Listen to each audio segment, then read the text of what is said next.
Hello guys and welcome back to my YouTube videos, this time for the second episode of how to record your music.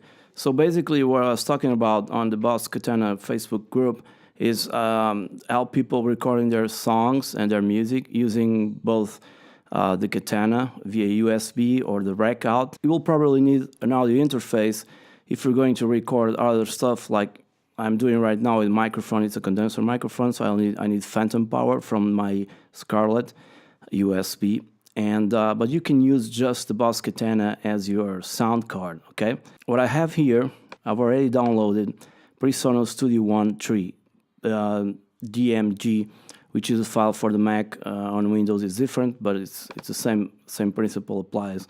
If you want to download faster, go here into my website. I'll leave a link in the description below, and there's here download Studio One free and also Amplitude free. For those who want presets on Amplitude, I'll be making some in the near future.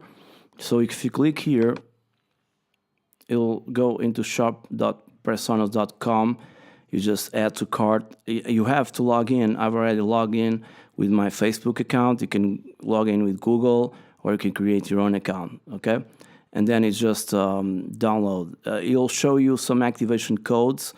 You may or may not need them. I don't remember having to put any activation code, but if you have to, you just copy paste, and that's it into the program. So I'm going to install it now, and I'm opening the disk image, and this is Studio One 3. You just drag and drop on the Mac into the applications folder. In Windows, it's probably some sort of the same thing. So I'm going to drag it. It's going to ask me if I want to replace, because I already have one there. So I'm going to click stop. All right. Now I can detach my disk image here, and I can trash the PreSonus DMG, because you can get updates from the program itself. So now I'm going to open Studio One 3 and see what happens. It's scanning the extensions and presets and plugins. Once it's open, let's see. Okay, here we are. This is not the first window that you're going to see. I'm seeing this window because I already installed it. The first window you're going to see is this one, Studio One installation. Okay, and in this window you can choose a lot of things that you should install. It comes by default, and you should install like instruments. I'm talking about digital sound libraries for synthesizer and stuff like that. Loop libraries for drums. Also, this works for drums. Documentation and demos and tutorials might be worth checking out. That per case items, this is free, so I don't have to check this box. It says here install from. It automatically goes from your PreSonus account. It says where to install. I decided to change the path because it will install both on the Mac and PC, if I'm not mistaken, in your documents folder or something like that. So I decided to change the path to my external hard drive. That's where I keep my projects and also all the content that I download.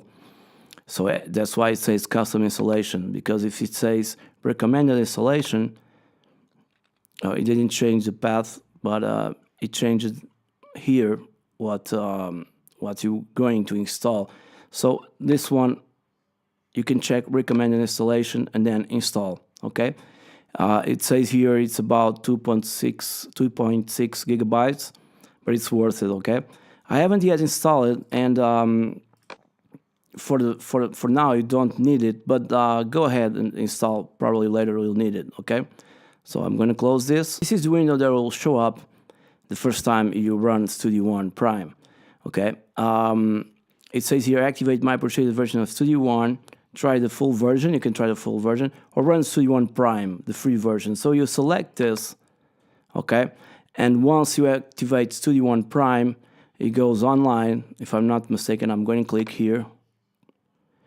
Studio One has been activated to run on this computer. This is the message you get, so it's already fine to work. Okay. Now this window will pop up, and don't be afraid by the lot of things that are in here. But if you have a dedicated sound card, external sound card, it will appear here, okay? And if I click here, it's very important for those using sound cards. It opens this window with lots of tabs, but I just want this audio setup tab.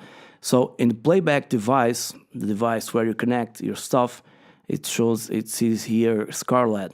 And the recording device is also Scarlett. But you can choose the built-in output in case you don't have a dedicated audio sound card, okay? Or you can choose down here, this is where you're going to choose your Katana if it's plugged in via USB, okay? Because there's no more options for me. These are non-USB audio devices for my USB camera, okay? So it's very easy to configure. Once again, this is for playback. If you don't have a sound card, just a built-in output. And then again here, there's no option to build in output. So you have really to connect to your Katana via USB, and it will show up here, okay? Very simple. The rest of the things down here, you just leave them as they are for now because you don't have to mess around with it.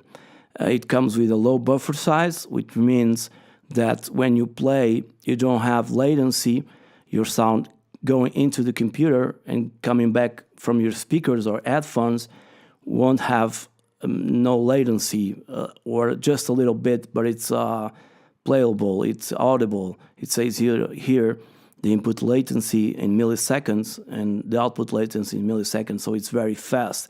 Of course, you can change this value, but this value is associated with your CPU, and the faster you can go, the faster the CPU is, the lower you can go. But when you start to add more tracks and more tracks, you're going to want to increase this. It's a mixing stage, so this is for other videos. So you click OK, it's all done. Now here I have recent files. This is something I'm done. And create a new song, open existing document. Probably there's nothing here because you haven't done nothing yet. So I'm going to create a new song. A new window appears, and on the left it says empty song. Then on the bottom it says vocal and guitar. This is kind of a preset inside Studio One. So automatically Studio One with this preset will have 2 tracks, one ready to guitar and one ready for vocal. That's it. But you want to create an empty song. There's also user. This is where you create your own templates, your own presets with your own tracks, what you want to use later, okay? Okay, so we're going to start with the empty song.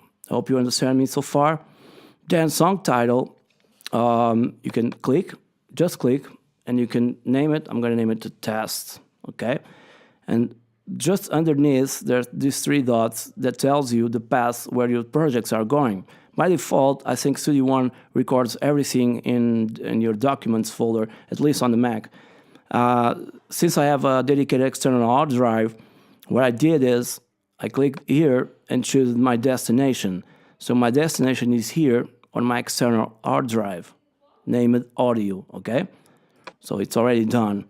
Regarding underneath here, you don't have to mess around with anything at all. Even the tempo, you can choose the tempo and change the tempo of the song, the BPMs inside the project. So just okay. And this is the window that will pop up. I'm not going to click here on the green arrow because it will go full screen, so I have to resize it. Okay, I'm going to resize this manually. And this is the first window that you will see inside Studio One. So I hope you guys understand so far. It's very easy to install and very easy to come up with this last screen that I'm going to show you today, because I'm going to, in the next video, I'm going to show how to add your tracks and start recording with your USB Katana and other stuff if you have a sound card, dedicated sound card, because you can also, if you have a dedicated sound card, you can get, for me, it sounds better if I get the output from the rec out from the Katana into my Focusrite rather than using USB, but that's up to you. So there's a lot of things here, but they're not very complicated at all. A little bit scary, but don't worry, I'll explain you this step by step so you guys can record your music and share it with the world. So I hope you liked the video. Subscribe to my channel, subscribe to my mailing list, stay updated, and I'll see you guys in the next one. Cheers.